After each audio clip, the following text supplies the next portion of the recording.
Adillah pada kami tak bodoh, meski memang kami tak pandai.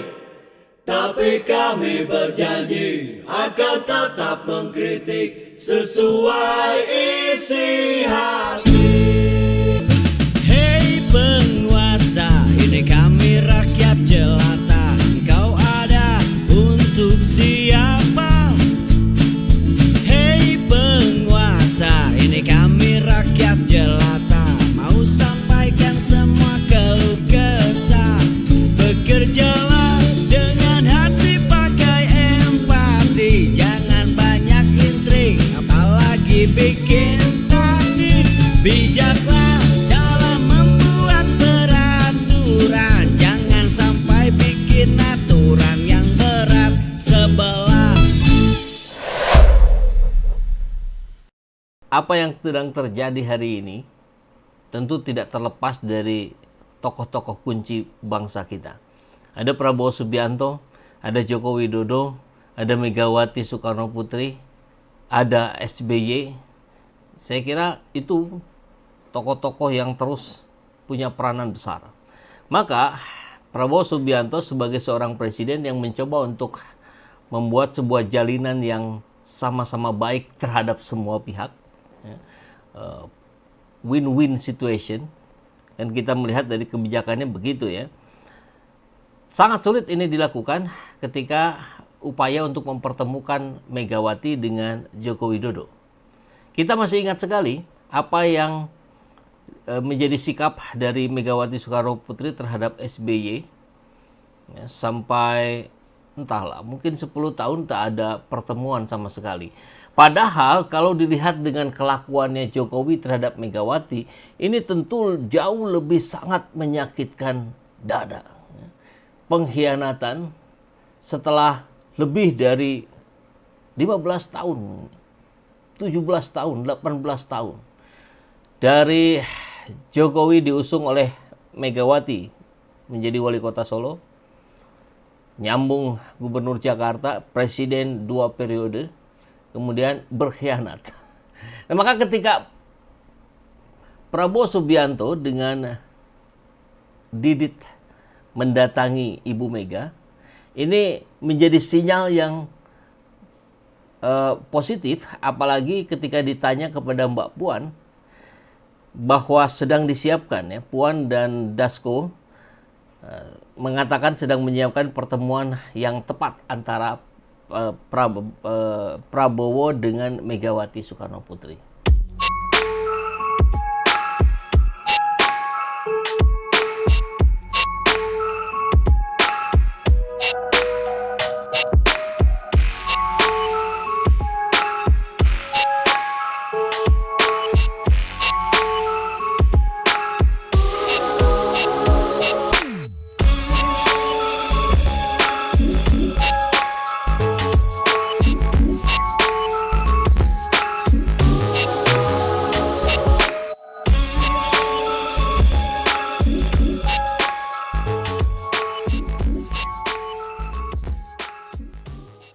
Maka kalau ini terjadi, ya itulah yang disebut dengan kondisi ketar-ketirnya Joko Widodo makin menjadi-jadi.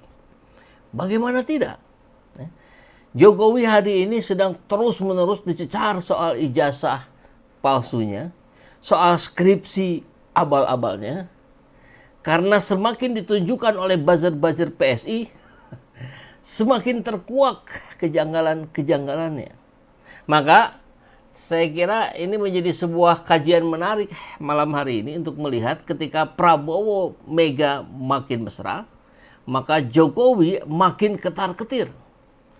Bahkan boleh jadi Jokowi akan mengasingkan diri kalau Prabowo dengan Mega tampak semakin akrab. Karena bagaimanapun tidak bisa dipungkiri, partai pemenang pemilu hari ini ya Megawati.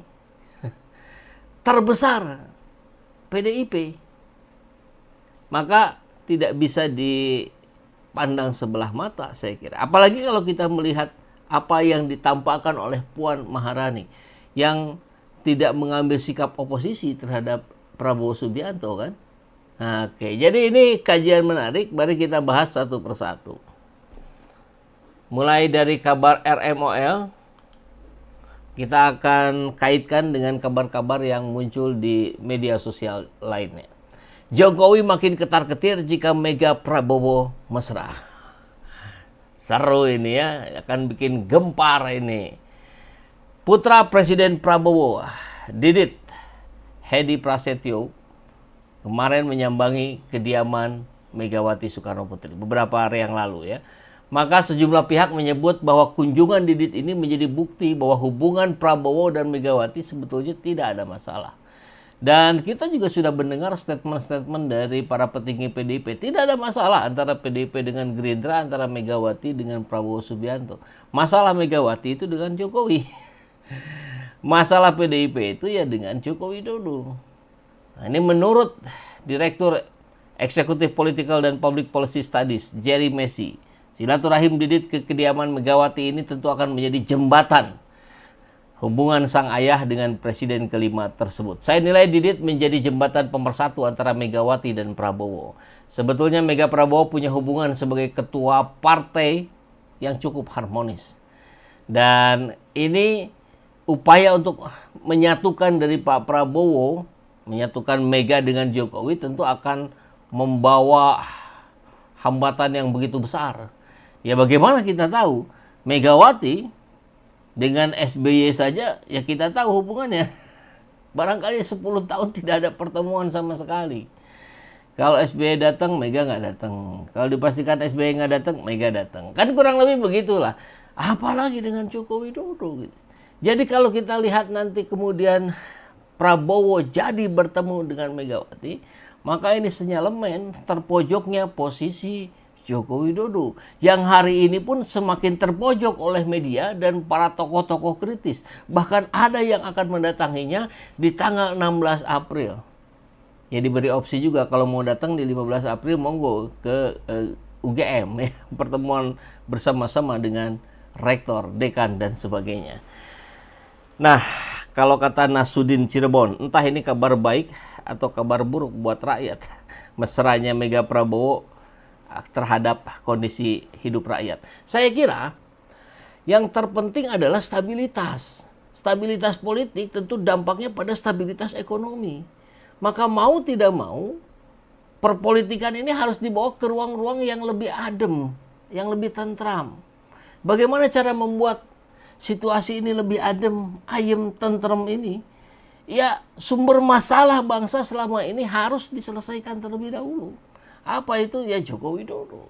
Ini yang menjadi simpulan para tokoh-tokoh, termasuk media-media yang juga menyorot hal ini. Iya kan? Jadi simpelnya begitu saja. Kalau selama Jokowi tidak diseret atau dibawa ke pengadilan, ini akan sulit. Gonjang-ganjing ekonomi segala macamnya akan terus menggejala gitu. Kan kalau kitanya kompak sebetulnya kita bisa melakukan apapun. Bahkan kebijakan Trump menerapkan tarif impor 32% buat Indonesia, justru ini bisa menjadi ruang yang positif buat kita gitu. Banyak hikmah yang bisa kita lakukan. Bagaimana kita bisa tidak lagi bergantung kepada Amerika, tapi kepada negara-negara lain juga yang membutuhkan barang-barang Indonesia. Itu salah satunya saja.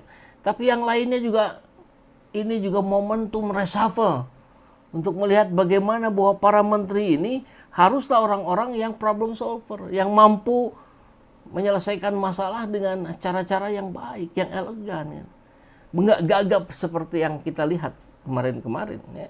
Oke, kemudian kita lihat juga di berbagai pendapat para ahli lainnya bahwa sebetulnya memang ini kata Daniel Anzar Simanjuntak ini, Prabowo tidak ingin Megawati disakiti. Kenapa? Daniel Anzar menyampaikan bahwa sebetulnya ada hubungan yang spesial antara Prabowo dengan Ibu Mega. Ikatan hati dalam tanda kutip katanya. Ya, ini menurut orang dekatnya Pak Prabowo ya, ini menggambarkan hubungan yang kompleks namun kuat. Keduanya pernah menjadi sahabat, rival politik sekaligus mitra dalam berbagai dinamika perpolitikan.